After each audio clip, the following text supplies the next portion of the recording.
Sa pagpapatuloy po ng pagdinig sa Senado kaugnay sa panukalang alisin ang system loss charges sa electricity bills, nausisa rin na may ilang politiko na may-ari ng electric cooperatives ang hindi umano nagbabayad ng kuryente. At para talakayin yan at iba pang issue, makakapanayan po natin si Senate Committee on Energy Chairman Senator Erwin Tulfo. Magandang umaga po sa inyo, Senator Tulfo. Si Maris po ito. Live po tayo sa unang balita. Ay, magandang umaga, Ms. Maris. Unahin na po muna natin, Senator, sa itinatakbo po ng inyong investigasyon sa system loss charges. Ano po ang tsansa na tuluyan itong matatanggal? Meron naman po, pinag-uusapan ho natin ngayon kasi kahapon napag-alaman ho natin. Ang systems loss kasi, Maris, ay dalawang klase. Yung isa, yung technical, yung po yung parang dahil po sa law of physics, nawawala po yung pagtumatakbo. Parang natutunaw bago makarating yung power sa bahay. Opo. Pero yung isang systems loss po ay yung non-technical. Yung po yung inaalis natin ngayon. Kasi nga po, na hindi umaabot yung kuryente dahil sa yung isa ay pagnanakaw o yung illegal metering, yung tampering. Yung po yun china-charge po sa mga consumer. Hindi naman po kasalanan ng consumer. Kung tutuusin, Miss Maris, losses po yun ng distribution company o ng generation company. Bakit i-charge po sa consumer? Exactly. So, ilang porsyento po nung kabuuang system loss yung bahaging yon na posibleng matanggal? Mga nasa 2%, Ms. Maris. Siyempre, meron din dyan yung value-added tax. Kagabi, nag-usap kami ni Senate President Win Gatchalian at ang BIR Commissioner sa Senado. Pwede naman daw na pag inalis pa yung value-added tax, mas malaki na mawawala. Bali, siyempre, mga 12% yun. So, mararamdaman ng mga kababayan natin yung epekto na sa bill nila pag inalis yung VAT doon sa systems loss as a whole. Within this year po ba yan, Senator?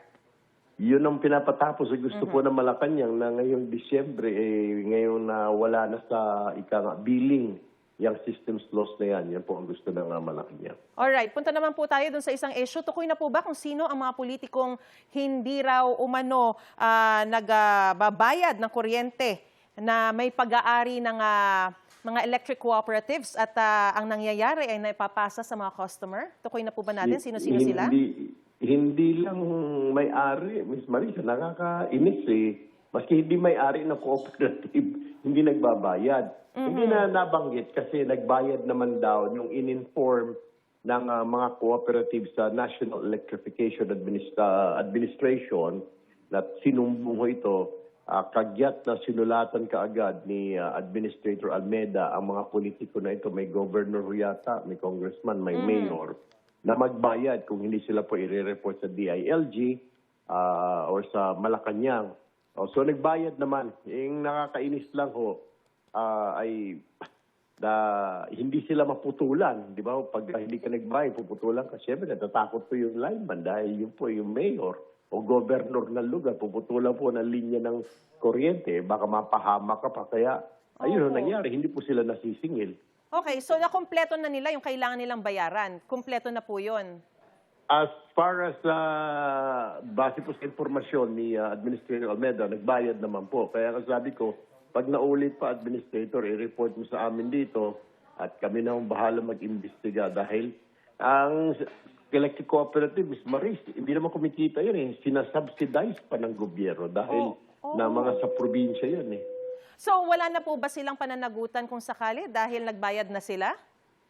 Ayun ang kailangan kong tanungin kay Administrator Almeda kasi ilang matagal din hindi nagbabayad yung mga yon.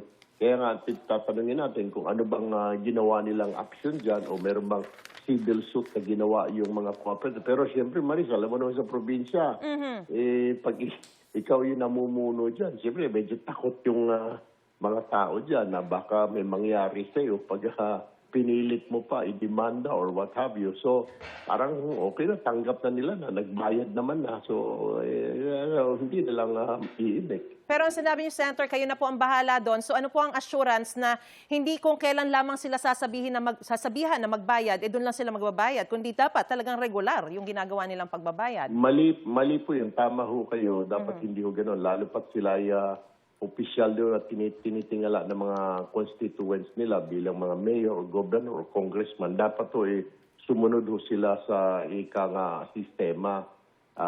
Meron din kasing balita na yung iba daw, yung papunta linya ng City Hall, hindi ko binabayaran, mali naman ho yan. Meron dapat na isusubay para sa pondo para sa mga ganun ho, sa mga kuryente, mga tubig, kailangan hong bayaran. Pero meron din daw, sa bahay mismo, Miss Marie, ayaw bayaran yung kanilang bill sa bahay. So, yun ho nakakalungkot. Alright, Senator, ihabol ko lang, mabilis lang. Sabi ni Minority Senator Amy Marcos, nakikipagnegosasyon pa raw para magkaroon din ng mga membership sa komite, sina Senators Jinggoy Estrada at Rodante Marcoleta, kahit nakakulong sila. Ano po yung posisyon nyo riyan? At ano yung posibilidad na magkaroon din sila ng membership? Kung ako tatanungin ninyo, hindi pa naman sila, senador pa rin naman ho sila, hindi na pa naman ho sila nakukonvict.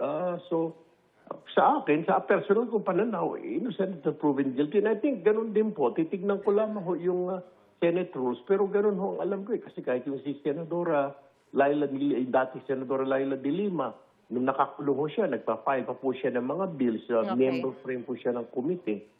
Yung alam po, hindi po siya nakakaboto pag may mga botohan dahil absent po siya, na nandun po siya sa kulungan. So, dapat ganoon din po ang treatment dito kay Senator Marcoleta at Senator Jinggoy Estrada. Alright, malinaw po. Maraming salamat po, Senate Committee on Energy Chairman Senator Erwin Tulfo. Magandang umaga po sa inyo. Thank you po.